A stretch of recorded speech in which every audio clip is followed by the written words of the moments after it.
Kia ora and welcome once again to the Aotearoa Rugby Pod. 2 weeks left in the round robin on Super Rugby, and the top four positions, the playoff positions towards the bottom of the eight, they're all up for grabs, so there's plenty to talk about, including a big game this weekend between the Chiefs and the Canes, which could change all of that. The intentional knockback from Quentin Strange and the ramifications from that law. Is that a silly law? We're going to talk plenty about that. The Black Ferns go down to Canada. That was a bit of an upset. The world of women's rugby and the rankings has changed completely. It's probably for the better, but we'll talk about that too. Of course, your email, your YouTube comments, plenty of them, and the tipping competition towards the end of the show. We are very, very lucky today. Incredibly lucky. We rolled out the red carpet. One Bryn Hall is in the studio. He is back. Good to have you, mate. Look, it's great to be back, lads. I think sometimes you don't get the visual of being able to touch and feel and being able to feel that kind of camaraderie that we've kind of had. So great to be back, and we'll get on to that that try for the Crusaders against the Brumbies, mate. Did you ever put on pants for you today? That's how big a day I am disappointed. I am disappointed. I thought I was going to see his legs and the kind of workouts that he's been doing. So, but hey, plenty of time to see. You didn't have a chance to shave them this week, so you just... I just wear the shorts too often. Fair enough. Now look, Jibber, of course, welcome to the show. Always a treat. Always a treat, guys. Blessed to be welcomed in the usual fashion. Yeah. Now, plenty of good footy on the weekend, guys. Let's start looking forward to this Chiefs versus Canes game. There's plenty on the line with this game. The Canes currently in second, but they lost a chance to get a bonus point on the weekend. And with the draw that the Brumbies have left, there's a really good chance if they go down to the Chiefs that they're not going to be in second spot. So they have to win this game. It's really important.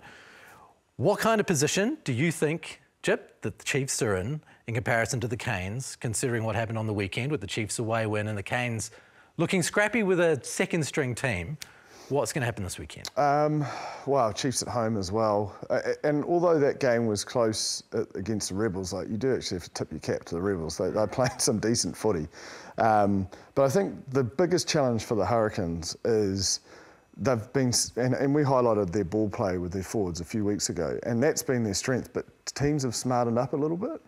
And now they're having to go at the back because there's a wall in front, which is the right option, but it's a little bit muddled and it's not as smooth as it has been. So they're not having the ability to get to the edge. I think the Blues sort of showed it. They really tightened up and pressured Brett Cameron out the back, and that caused a number of injuries, a number of mistakes. And then even with the different sides, same thing happened against Moana Pacifica. They really brought a lot of line speed, didn't give them too many pitches of that space. So somehow they've got to either be able to get it to the width, via kick or hands, to try and manipulate that defence to give the pitches what plays into their hand. But I said this to Clark Laidlaw, and he goes, well, yeah, that's all well and good. We need fast ball. Because the crux of the issue is our ball's been slowed at the breakdown, and that's just meaning we're having to run passively, and not getting that speed of the ball. So I think the Chiefs will target that breakdown area that we've seen the Blues and Moana Pacifica really challenged to put them under pressure. We've had a suggestion from one of our emailers, Jimmy Kipp, basically said Flanders could be the key to that. Playing Flanders at 8, getting a bit more go forward, a bit stronger in the contact. Do you feel like that is a way for them to get up after the Blues and the Brumbies forwards showed that the Canes could be pushed around slightly? I think Brendan Yoss's had a pretty good year in what he's valuing in that kind of number 8 jersey, and I think they're very, very lucky. We've talked around how much kind of depth that they've had at that squad, whether it's Flanders, Yosse, Peter Laka, who I thought was really good on the weekend. Well, he coming changed the game. Exactly, for Duplessis. So, I think whoever they do have there, it's not going to make a massive change, but I do think the physicality area is going to be a big point. Every time you play against the Chiefs, and we've seen this year with the way that they are, if they don't win that advantage line, which they haven't been able to do against the Blues previously, and if they do that against the Chiefs, it's going to be a tough night. But, sometimes you're not going to get that, and I think the kicking game becomes very, very important. If TJ Perenara comes back in, the contestable games, they have shown the ability to be able to do that. Brett Cameron far in the middle of the field, or even contestable is going into that far channel to be able to then try win the breakdown and, I guess, put pressure onto the team defensively that way. There's a lot of things there, but I think with Yosse or whoever they start in those loose forward trio, it's not going to make a big difference. They just need to win collisions. I think they should put the ball down the Chiefs' ends, because the Chiefs only kicked 13 times on the weekend and really chanced their arm from deep. So they've got a very good defensive structure, the Hurricanes, and that's one area I think if they get their kicks right and the chase, and they could put some pressure on in the air and then really just sort of swarm and rely, I suppose, on the Chiefs' errors. I just think they don't want to play too much in their end. Is that a change from the Chiefs? Because when I think of the Chiefs, I think kicking long, kicking regularly. But if you look even this year, and the strange thing for me was it's so wet. I was like, this is just, the Chiefs are known around 29, 30 kicks a game. That's when you know they're at the best. That's how they won the titles in 12 and 13. Aaron Cruden put that ball in front of them, or, you know, they got those contestables. But I'm sure they'll go back. I think they'll review it, and we'll probably see around that 29, 30 kicks. But it was a strange stat for me because it is very un-Chiefs-like. You know, they have the best face play shape when the ball is going very, very well. It's very hard to defend. I've talked around the 13 edges and on that edge, the questions that they ask in and around off Damien McKenzie or even a bit wider, very hard to defend with attacking ball. But, you know, if that's stifled and that breakdown isn't so good, the Hurricanes have great line speed pressure. So it's a chess match. It's going to be a really good chess match, I believe, with who's going to win that contact here and what they can and that ride. Depth to really draw that line speed pressure out and manipulate it. I think if the Chiefs are going to play and they've got the skill set, they've got the speed, they really do need to get that depth, because that can sometimes, with a rush D, draw out the chinks, and that's where you can go. With all of those changes that the Hurricanes made, I'm imagining that they're going to be changing right back to that other team. Yeah, I definitely think so. They've got a 23 that, you know, they're right behind. You know, Lakai definitely will be there based on my chat with Clark Laidlaw. He was like, oh yeah, he changed the game. So that loose forward trio, I think Yossi will be there as well. Shields at 6, and I don't think it's a bad thing them doing all those changes, because they've actually done it twice previously, and it's worked really well. Like the Rebels, they absolutely wiped the floor with them in Palmy, and then obviously the Fiji and Drua match, they did the same thing and came out on top there. So it's just part of getting that balance of the squad, and guys have been putting their hand up and deserve an opportunity. It was clunky, but also, like I said about the Rebels, like Moana Pacifica put up a good fight, especially defensively. They were right into it, and they went through the Canes. You know, almost dominated most of that forward battle for most of the game. And I think also as well, with knowing, you know, with what their goal is wanting to be in that final, which is going to be 5 games now.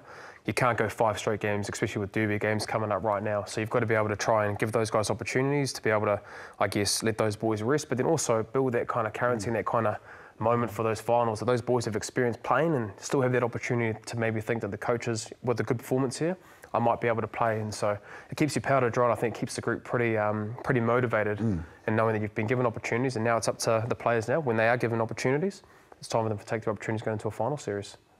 Not to take it to the Blues, but they have done it very well this year. What have we been on here? Been on here for 10 minutes. They've made a lot of changes every week, and I was a little bit nervous going into the Gordy Hunter. I was thinking, man, 3 debutants and late changes.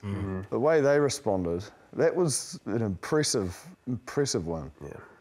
Are we just moving on from we're going right into the business the Blues? Yeah. You are right. I look forward to talking about that, Jip. 10 minutes. It took us 10 minutes to get there. Well, you had to get it in there. The Blues Crusaders, I mean, let's get straight into it. This is a game which is of real interest. 1, because the Blues can further consolidate their top spot. 2, because if the Crusaders lose this, their tiny speck of a chance of making the playoffs is absolutely gone. What we saw on the weekend was them break a new record, their first ever season without an away win. So each week we're hearing new things coming along. Now, I suppose the key point from the Crusaders on the weekend was Quentin Strange, wasn't it? It was that knockback in goal for the penalty try, and then the game gone, he's got a yellow card, it's all over. I'm really interested, I suppose, in your guys' takes. 1, on maybe not so much the ruling, because come what may, it was a penalty and they scored and the game was over. Whether it was a kick at goal or a penalty try, didn't matter. The rule itself, it seems like a silly rule. Like, what's the point of that rule? I think the funny thing, Ross and Jip, is that I've actually been sent off for the same thing. So I probably can actually tell you what my thoughts were around it. I was in Japan and we were playing against Mitsubishi. It was in the rain. Not off a kick, but it was a chip and chase, and I went to go chase the ball back and to try and get the ball. It was in a very similar position to Quentin Strange, and actually, obviously, tried to manipulate the ref, which I failed miserably at. Don't speak any form of Japanese, so didn't get that across the line. But then from there, got a yellow card. Wasn't a penalty try though, but it was actually a penalty and was seen as a yellow card. So I guess probably the things that we're going to talk about is around, do we think it was actually a penalty try? It wasn't. I don't think it was a penalty try, but it was definitely going to be a penalty. Yeah, definitely a penalty. It wouldn't change the game, but Yeah. I don't see how you could say he was going to score because he was reaching. Yeah. He was reaching. It wasn't like his hand was trying to go under and catch the ball. Yeah. He was pulled back in the pre-play by Callum Grace. So to some degree, he was prevented from getting to the point he should have been at. And then also, you know, you got to take that player out of play when they've been yellow carded, right? So, but you also had Fihaki standing right there, so there was a chance he might not have got it down. I think if you look at the wide angle and where the boys are actually set up, the Crusader guys are actually set up for that kick. Now, usually, Jip, you'd know this, you talk around like in that kind of positioning, getting a guy that's two that are behind the post, if it does hit it, it ricochets back to them, and then you've got two guys that are inside the goalpost, being able to be in a position, if they do catch it, you pass it back and then you can kick it out. And knowing that it's the last play of the game, having those conversations internally on the field, like, but you always got your back to the kicker. Yeah. If you're in front of the post, you have your back to the kicker, and all you're doing is looking at the post. And then if you're catching it, then you're passing it to the guy that's obviously looking forward. And that's probably my biggest thing there is that, like, you know, these kind of things that we're not accustomed to seeing from the Crusaders, little lack of judgment or calls like that you know, we're accustomed to seeing them being able to nail that. It just hasn't been done this year. Another example, and I hate to bring it back, but the Waratahs example of the kick, you know, like 9 times out of 10, you just understanding situationally what's required. If you just take that a little bit more, that kick's done, the game's over. But those decisions this year, they've been on the wrong side of it, and it's cost them. It's cost them 2 games away from home. And we can speak from experience, Brenna. We've had some tough seasons. And little things like forgetting to do your role is just because there's so much clutter.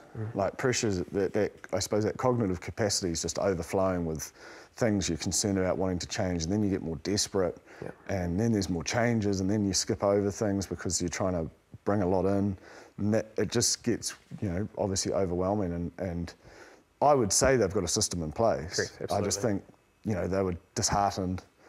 Penalty, they're like, oh, here we go again. You know, and probably just assumed he'd get the kick. But it just shows you've got to stay on. I hate to point it out because I'm a Crusader man, but the facts don't lie. The facts do not lie. If they are going to challenge the Blues, and I think they can down there in those conditions, but man, they've 17 turnovers, you know, and 16 line breaks.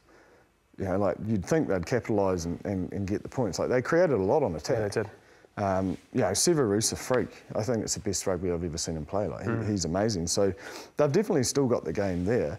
There's an element of confidence, but then there's just the error rate. If they can bring that down, because they're very disciplined. They only go away 7 penalties, but again, their line-out will need to, you know, improve. But they actually made the Brumbies throw it 70%. So that is an area that we've seen with the Blues. If they can't get that set piece right, you can really challenge it, and then that becomes a weapon for them. They can kick it out. Yep.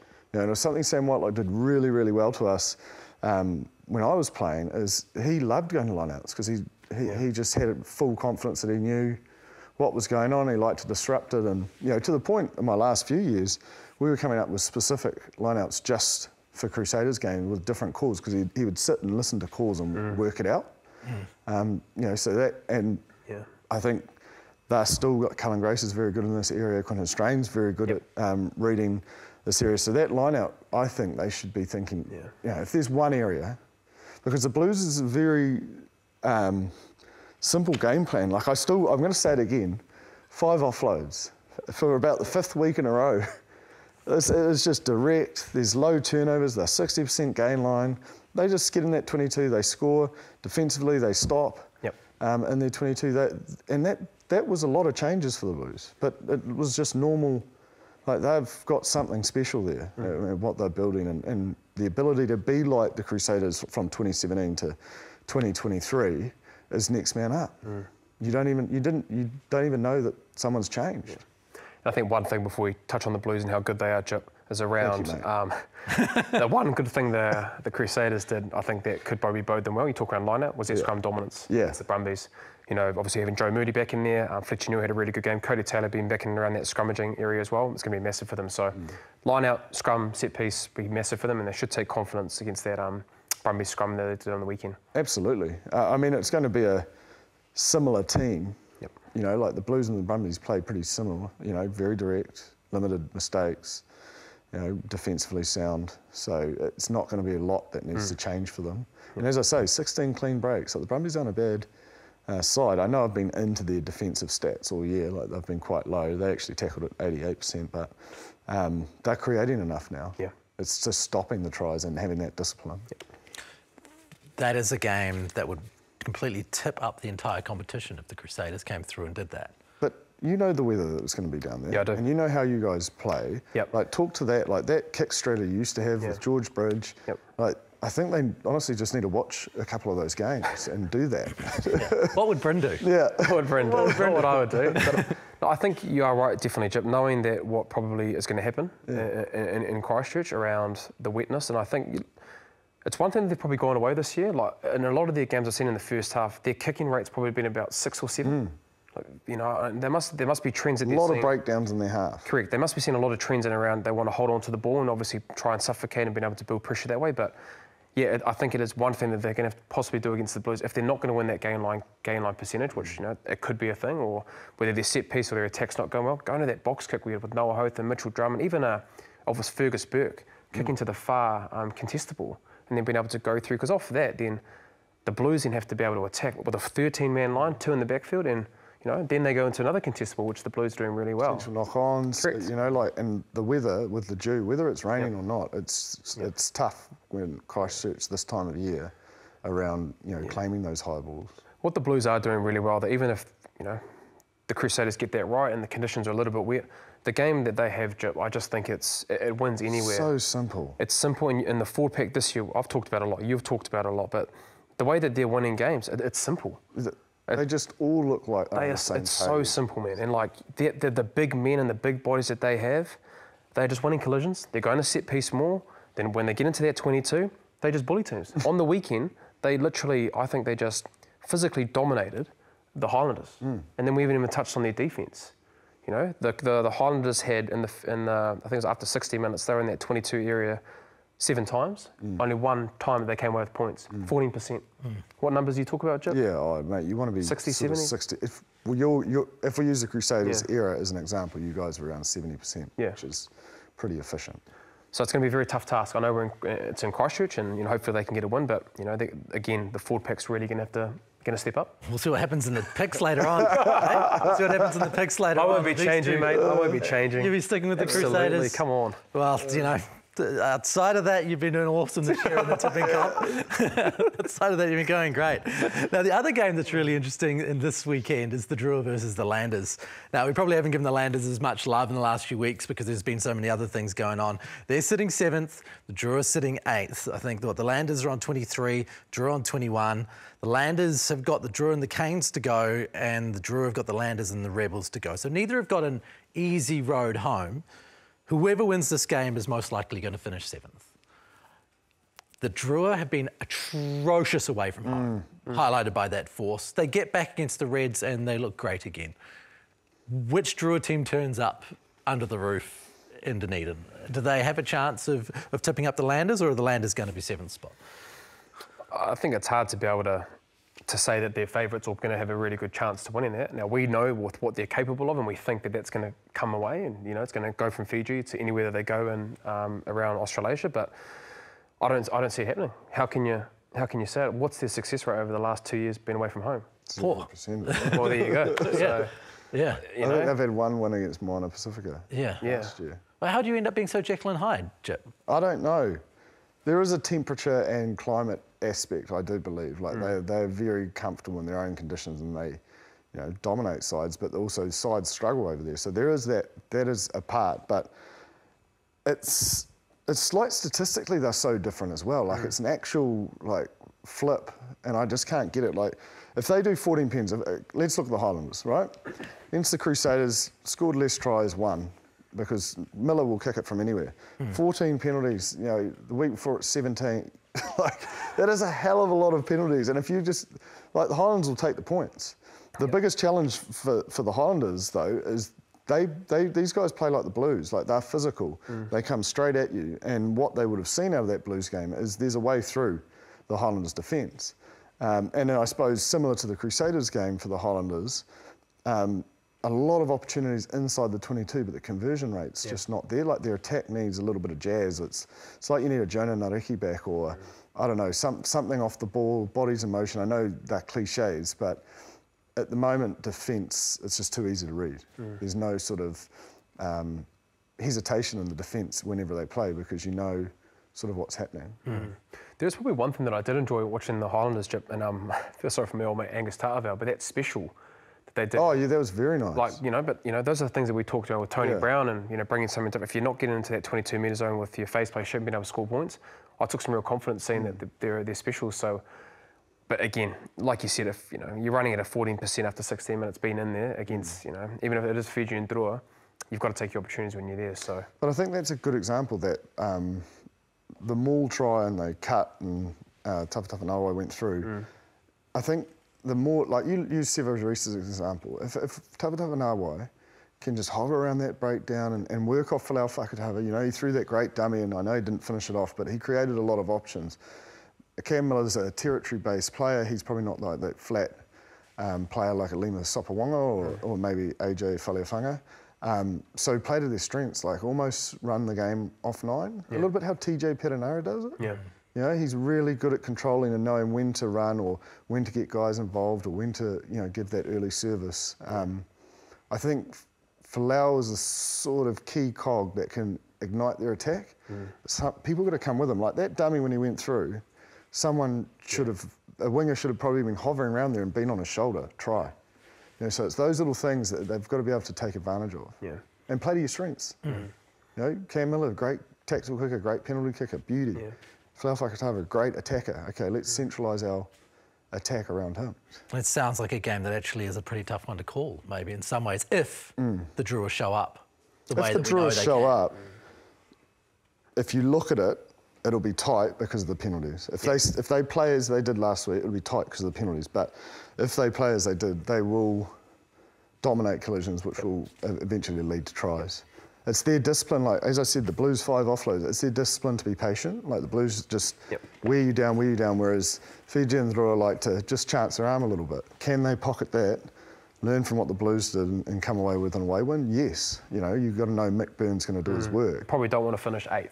No. If you're the Highlanders or the Drua.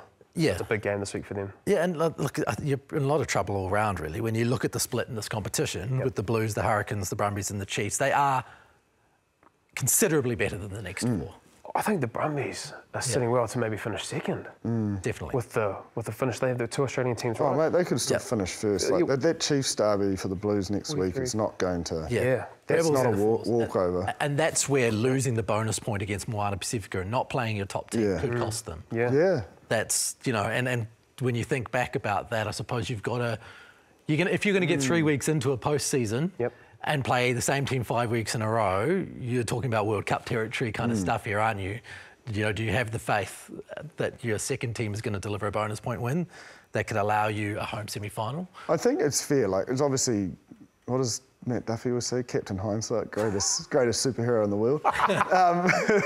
But it's easy for us to go, oh, maybe they shouldn't have done as many changes. But the 2 times previously they did, the second string team put on a clinic.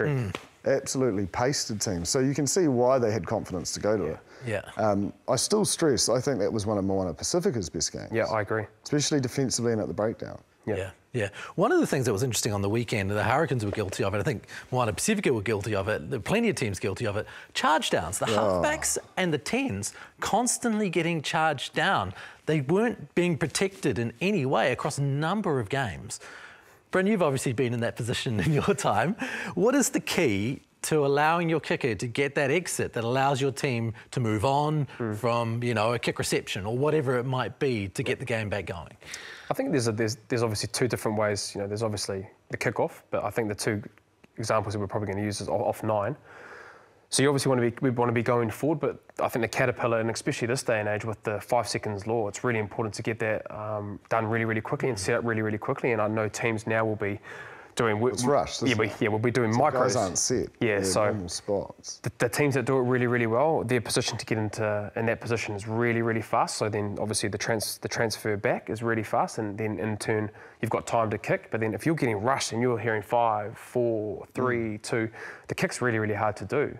So the position of getting into to do that really quickly is really important, I think, off 9. Off 10, I think winning the contact area and getting the collision area when you're going forward in turn sets the defensive line not to then go chase. So if you get a slow ball carry, it really depends on now, if your nine's got a really quick pass, then it doesn't matter really how much pressure you're getting put on you. But if you look at Peter Larkai's one, for example, you know.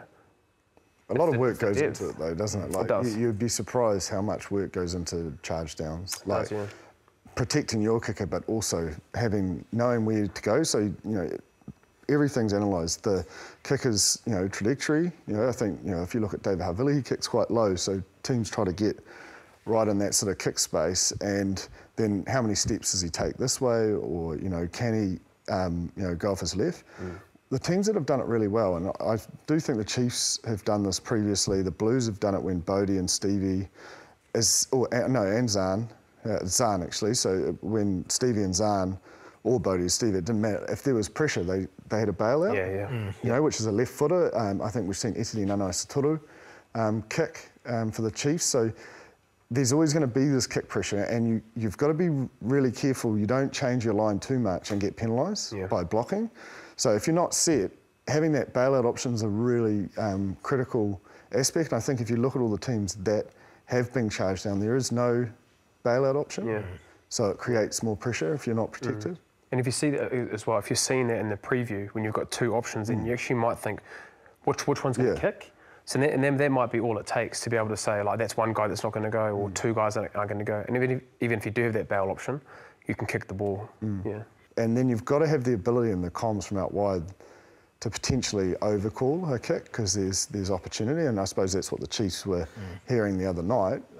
It does seem like a big difference between a really good team and a bad team is when you go down the other end, you score, and then the reception of the kickoff turns to crap, you don't exit, you're under pressure, there's a charge down, and suddenly you're equal. It's almost seen as I would say, when you score points, you haven't actually had a successful job done until you clear your exit. Right. Like, that's where the players' minds are at. Like, okay, that's a great try, but if we butcher this here, it's not going to be, in our stats, it's not going to be a positive. Even if they don't score, like, you've got to be really disciplined about getting out of that. Now, we've had some interesting emails come in, as usual, responding maybe to the retaining of players and the importing of talent conversation that we had last week, and a development from Jeff Wilson's take on Breakdown, where he said New Zealand should be importing the world's best players. Let's talk about getting non-New Zealanders in here, making sure we're getting the cream of the crop from around the world to make this the best competition in the world. Now, obviously, there's not a lot of money around to make this happen, so I don't know whether that's actually an attainable goal. But we've had some emails come through, one from Andy Muir, and please send us your emails at aotearoa@rugbypod@sky.co.nz, or you can go through to the comment section and give us a comment in the YouTube comment section and throw us your questions.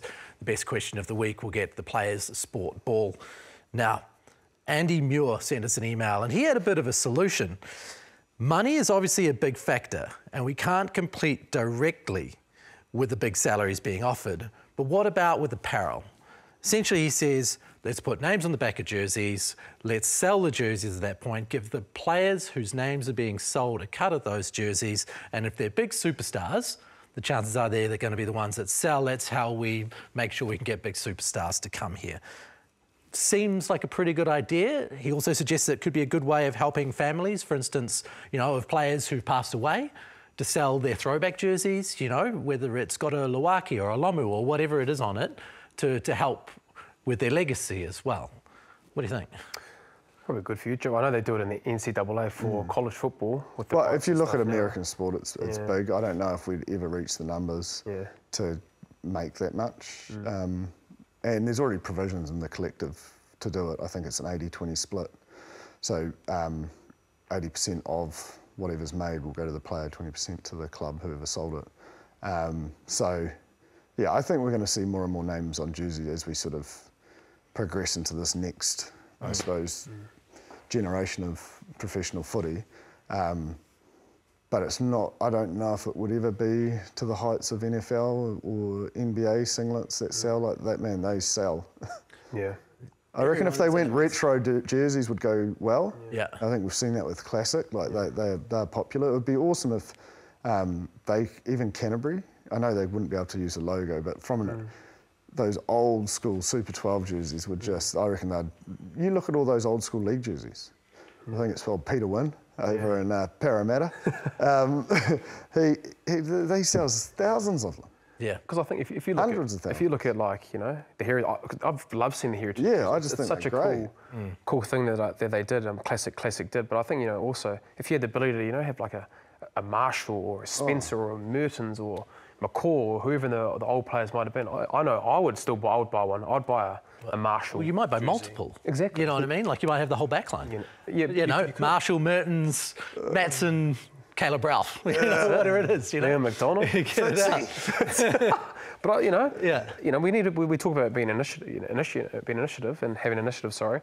And laws and how we can be better in rugby. But I think it's a great way to be able to, I guess, bring people money in to buy jerseys. Because I think the retro jersey has been awesome. Heritage jersey, whatever we've been calling them. I think it's a great idea. Apologies, Mark Meyerhoffler. Left you out of that back. Oh, Bubs. Sorry, mate. Bubs. Didn't mean to. The dive specialist. Jeez, how high.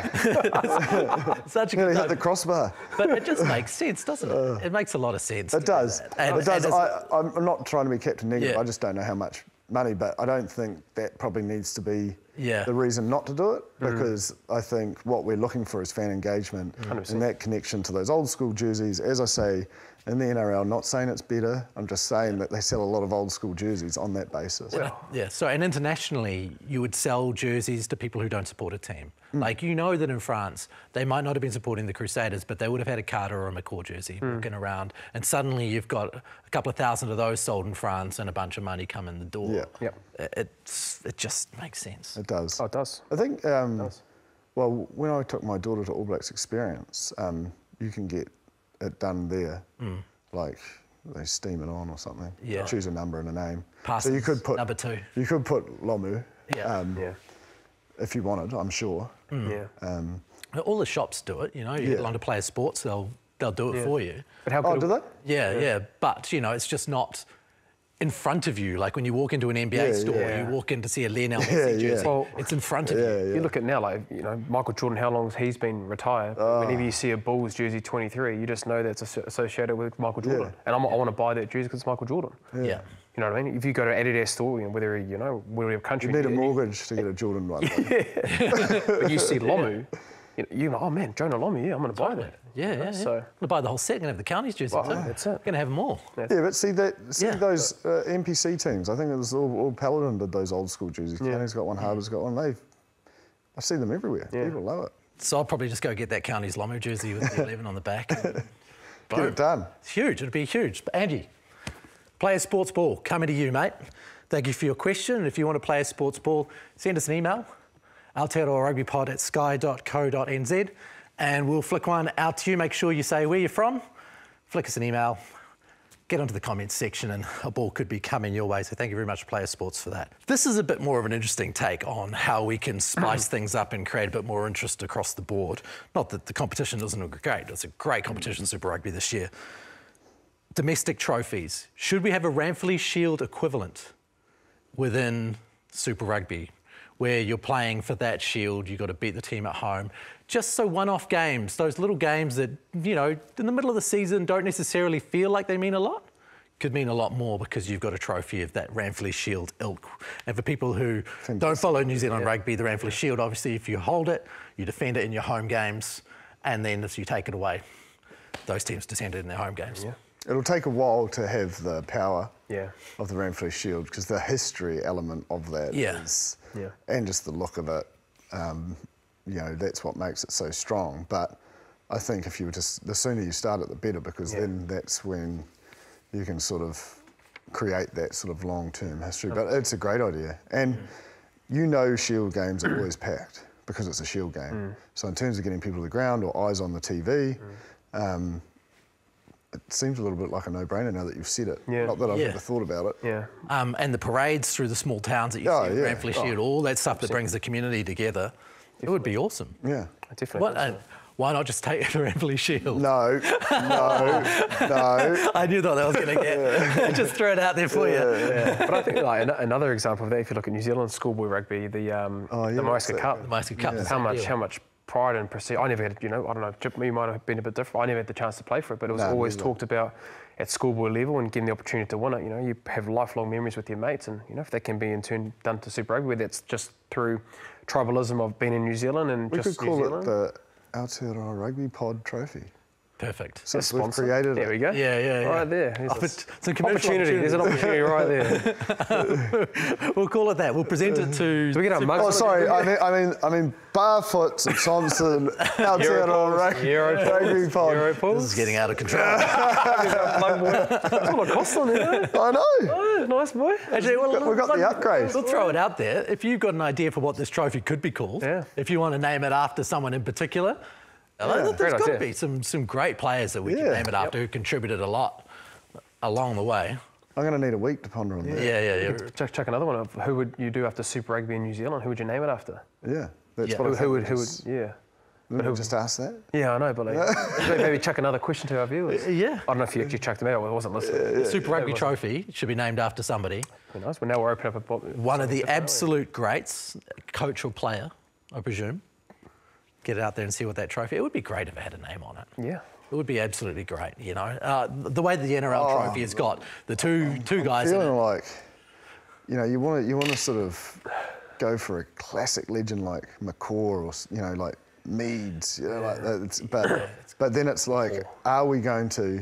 This is what's going through my strange brain, is like, are we going to focus on who was great at Super Rugby level, not Test match? You know, It'd have to be Super Rugby. Yeah. You'd have to think, wouldn't it? So who's That'd be a good was conversation, dominant? actually. Carlos Spencer.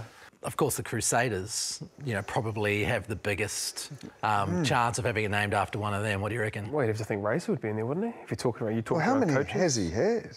Because seven? as a player, he would have won some. He had Wouldn't 7. Well, he's got 7 as a coach. he? Yes. And then maybe What was he? 98. he was part of the. In he that was. 2000 team. Yeah, maybe 3 or 4. God. Yeah. Oh, it has to be Razor. It's the There it Razor is. trophy. Oh, Razor, there you go. Razor- mate. Hopefully we can get Razor you on for the All Robinson. Blacks are named as well. Razor Robinson Have a chat to Shield. you. Yeah. Yeah. Dude, it's hard to argue with it. You can't. Yeah. No. Great logic. Yeah. Thanks. Bugger you. One for the Crusaders this Yeah. year. Yeah. Come on. Mind you, they are the most dominant team in history, so it does make sense. Yeah, they kind of for it get to be a go ahead with that. Now, speaking of dominance, the Black Ferns' dominance ended on the weekend against Canada of the Pac-4. They went down, and in the second half, certainly, they didn't look like the team, you know, we've come to expect. They look like a team that are making changes to the way they play, and that does sometimes come with clunky performances at the start. They're kicking a hell of a lot more, and you know, Alan Bunting hasn't made any secret that he wants to be able to fight fire with fire and not sort of have this high risk, high turnover game in their own half. But yeah, it's not as clinical as they'd like, and they're probably just finding their way. And then again, the discipline, the defensive maul, you know, that's where all the tries came from. I know they might not have got all the way over, but they sucked in the defence, which allowed tries to be scored. So that, you know, the best form of defence of a maul is don't give away penalties. They had 7 penalties in the first 20 minutes of that second half. So the amount of ample opportunities that they gave them, you know, 2 yellow cards, Sylvia Brunt at the 58th minute, and then obviously Itunu, at the back end of the game in the 77th minute, just gave the Canadians ample opportunities in that area. And to credit the Canadians, look, they attacked very, very well, very early on. Their deception around going out the back and having runners. And They hit really good. even Bermudez, their winner, scoring their try, very, very good in and Off around the their shoulder, attack. like sort of blind. In difficult conditions. In Christchurch, it's very wet and very dewy, and I thought they took their opportunities. But the one thing that I was really impressed with them was their defence. There was a phase of play they went 35 phases. New Zealand, the Black Ferns didn't end up scoring from that, but 35 phases of defence, you know, at any level, let alone international level, is pretty remarkable. And they tackled 103 tackles in the first half. Missed a few, but you know, in those kind of stats, with what that firepower of the Black Ferns have, along with the kicking game, which I thought they were a lot better at, it was a hell of a performance from the Canadians. They thoroughly deserve that, and a great. What's their first win against New Zealand, right? And to win the Pac-4 Nations. Oh, it's massive. It's huge for the Canadian rugby. I think, you know, at the same time, there is a World Cup that they want to get ready for, and those big rocks that we're talking about, it doesn't take, you know, 1 or 2 games. It takes, you know, a couple of years to get those things right. No one ever wants to lose, though. That's the hard thing. Like when you're a Black Ferns or an All Blacks, the expectation is you win every test. So it is hard when you're making changes as significant as they are. But at some point, you have to evolve your game. Yeah. One thing I noticed was the goal line D, especially when you mentioned the Bermudez tries. Like they seemed a little lost, like they weren't talking. There were gaps there. And certain people were rushing out. And you know, when I say with that rush D, if you're not connected, it leaves a lot of those holes. And they just did a good job of that late runner. It's coming from behind, like almost like a blind corner, and they just kept going through those. So I think that'll be the big thing defensively, is IDing all threats. I mean, I've gone wax lyrically about Beauden when he plays at fullback, or even if he's at 10, drops back defensively. It's a game changer. For a forward, he is so clear in his comms. I mean, IDing what threats are where. You know, preempting what you're looking at. You know, Jip, Ross is there. Can you see Ross? Have you got Ross? You know, asking questions, name action. Yeah, that's the most important one. It's a big role. Sometimes halfbacks can play that. Play that role. It would be good if we had a Beauden Barrett hanging around the Blues. They're a couple short, aren't they? They are. They're a bit light at first receiver. I don't know where Stevie's at, but you know, Lucas Cashmore went down on the weekend. You know, replacement player protocols. Yeah, he is back in Auckland. He actually could. Like, well, you look at John O'Fire. Why not? Yeah. Came back a Bluesman that came back for the Crusaders and had to have a bit of a SOS because, you know, there was a few props that went down. So I think the bad thing for Blues supporters, Chip, is that if he actually did come back, what would be might be a protocol that he couldn't play in a final, like because John O'Fire couldn't. I don't understand that. Couldn't. So, and I think it is in the competition rules, but I don't know that for fact. But I'm assuming that's why John O'Fire. But someone has to replace these players. Yeah. So what if you get 10 injuries? Oh, sorry, mate, you can't field just because a you're team. Barrett. You can't field a team. You can't use any of those replacements. It doesn't seem like you've got to take, you know, him out of it. And just go, okay, what's the replacement player protocols? We actually need some players. Well, he's on contract, right? He's about to walk into a New Zealand. But even if he wasn't, you could go into an interim contract. Like all those replacement players go on interim contracts on weekly payments. So like that's all that confuses me, and I know it's all. If it was to happen, I know it's the Blues. I'm not just saying it. Like I think the same about John O'Fire. Like someone has to do the job. I just you can't just field 21 players. I'd just be interested to see what the criteria would be, because if he was given back there, because obviously John O'Fire is probably. Well, I think you definitely would know he can do round robin because John O'Fire's done it. It would be the final series that would. I would say spice up a little bit of tension. Mate. I can see you smiling now. Coming in. Probably won't happen, but dreams are free. We're talking about Richie Moore. Why aren't we talking about Beauden Barrett? I mean, he's going to be back and he's going to be available for the All Blacks. What's he sitting around for? Well, that's the thing. He's come back to New Zealand. He's contracted, so he's going to be playing in the All Blacks. So what's it doing a few weeks earlier? And the fact that there is a bit of a crisis out there with the Blues, and you know, bringing back someone that's invested back till 2027. It's really a no-brainer. Commercially as well, being able to get Beauden out there for bums on seats, like get that Barrett jersey, the numbers on the back side. In a retro, Now we're talking, Rob. That's what we want. Now we're talking. Of course, presuming that Razor is going to pick him, but he's surely. Oh, he's pretty good. Surely he's played 100 tests. I think he's got a few more in him. And he knows how to play 10. He knows how to play 15. He does. He does. And the Blues have got Harry Plummer playing really well. By the way. Well, there's no reason why he can't go to 15, even though Forbes is doing a great job as well. How good? It would be. For you, Chipper, and Blues fans. So we've talked a bit recently about Plummer. I don't think we've had it in the show yet. But Plummer, like the kudos across the board for a guy who's done his time. Proud of him, eh? Like if there's ever a bloke that deserves some fortune and finding some form, not only has he built trust in himself and belief in himself, I think he's instilled it, you know, not only in the Blues team, but you know, around the country, even to the point that he is now mentioned in All Black discussions. You know, so an opportunity potentially at All Blacks 15 level. You know, if injuries continue, you never know.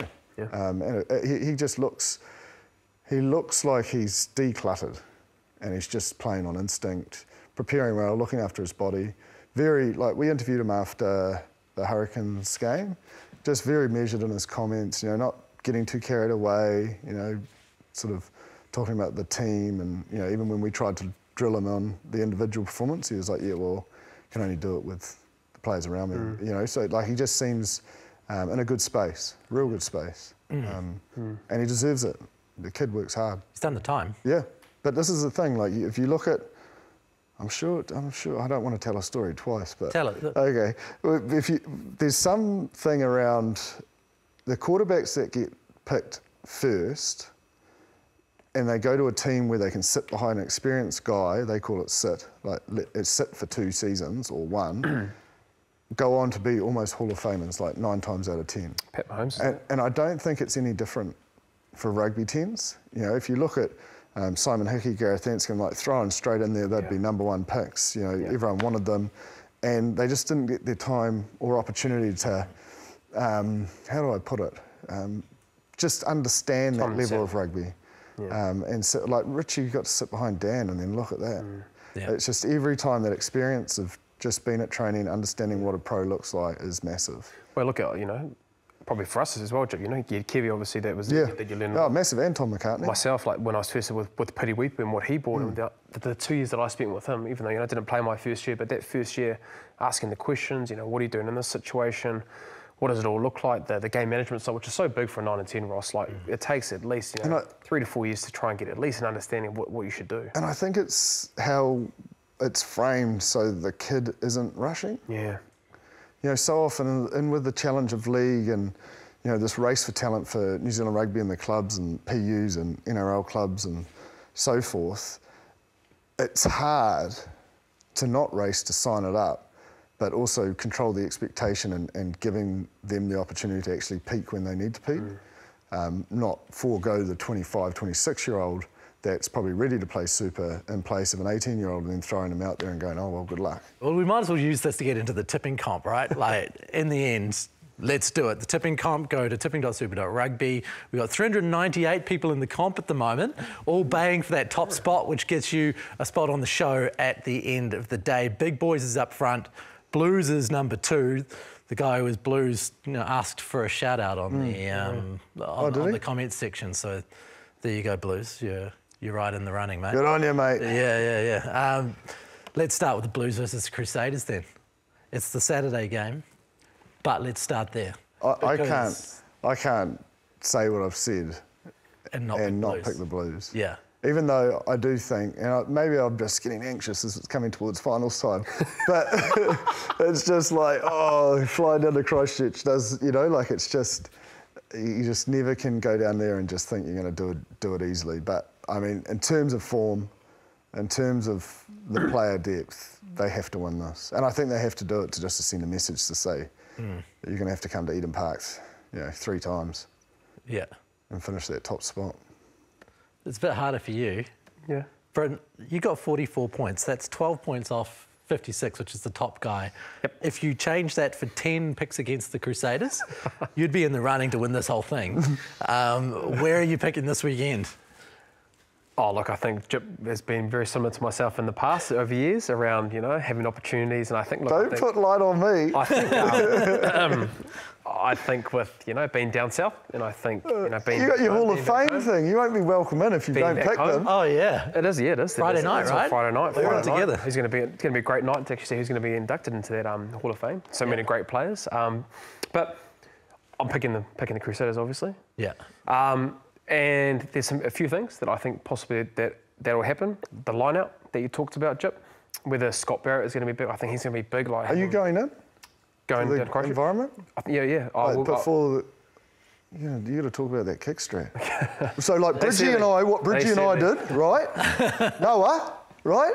This is what Bridgie and I did. I'd love to see it. Certainly wouldn't be. Yeah, I know you wouldn't. I know you wouldn't. But I think if they can win the set piece, which has probably been the Achilles heel for this year. But, you know, funny things... They can challenge the Blues line-out. They can, with line-out and their scrum that I think was really good. You know, it could be a wet night, it could be a wet afternoon game. You know, the weather is very, very good down there. If they can change their kicking game plan and being able to suffocate teams, I think they're in with a shot. And knowing the history... Good justify, mate. Knowing the history that it is with the Crusaders and Blues. Geez, you love this that I'm in the studio. Oh, it's so good. You love it, don't you? I've had years of this. Oh. The shoes on the other foot, finally. Oh, I've just got my bat up like that just to afford the very high elbow. I showed you the blueprint. Yeah, you have. I've seen it. But yeah, if they can get that right, they give themselves a chance. So I'll still pick the Crusaders, but the Blues are flying and hot, and they'll be very confident going down to Christchurch to get that result. This is a Crusaders team with 2 wins. You sure? Again. I said the things if they can get right around those things, they give themselves the best opportunity. And knowing that it's a rivalry week. So nice that it's not me. Knowing that it's a rivalry week, Ross. Justifying something. They've got a chance. Absolutely got a chance down there. Yeah, well, it's the kind of thing the Crusaders would do to the Blues. Oh, don't. It is. Don't. It is the kind of thing the Crusaders do to the Blues. Just pip them just when they didn't need it. So, yeah, all the best for that. Who's playing next, Ross? Next up. Let's start with the Chiefs v Canes. God, got to go Canes, don't you? Where's it been played? It's in In Hamilton. Hamilton. Man, it's really hard. Trust your gut.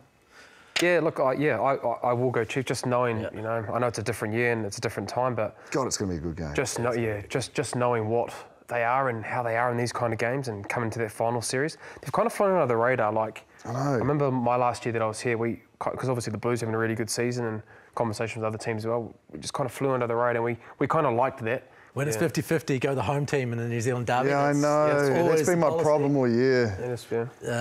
Yeah, Brumbies versus the Rebels. Brumbies at home. I just think with what's on the line and knowing that, you know, they can finish second if they get these 2 wins, you know, even though the Rebels have played well and it is an Australian derby, but you'd have to I think think the Rebels have shown enough. enough, but I think Yeah, what's on the Brumbies line, at home. they've got I it, don't like- think they played that well against the Crusaders. Yeah, But Chip, how long have we been saying it the whole year and they're sitting in third? I know. yeah. You know, they're And sitting in third. probably 16 favourites to come clean second breaks. in the comp. I know, but like, you know, like, what are they? Like, I'm going Brumbies. Yeah, I'll go Brumbies at home. Yeah. Brumbies at home because they're going to play the Force a week after. The motivation is super high. They can be to be. second in this comp and get a home play. They'll know, especially Yeah. with the derbies that happen over here across the ditch. Like, they're in a position that they could finish second. Horrible place to go. Canberra. Like, that's... Just as a general rule. No. Well, I mean, it is pretty quiet. It is pretty quiet there. Yeah. Is the Canberra people? And it is very cold at this time of year. Oh, yeah. But no, just like it's niggly. I know we've spoken about it before, flying to Sydney, then a bus ride to Canberra. It's not that exciting. Yeah. Yeah. Moana Pacifica v Waratahs is also an interesting Moana game. Pacifica, Yeah. I'm backing them. Out quickly. I just think, and if I don't hope the Tars finish last, but I am going to crow a little bit if they do. 'Cause everyone laughed at me when I said they'll finish last. But I don't know what's going on. Yeah.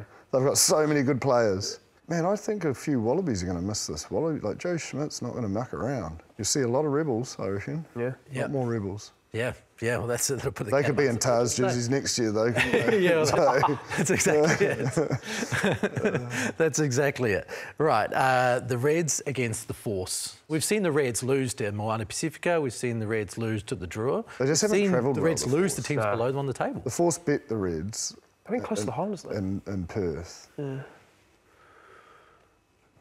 Reds. Reds. Yeah, I'm going to go the Reds. Right, yeah. Especially at Suncorp. Okay, and then the big one, basically to decide 7-8, or at least number 7, Landers v Drua.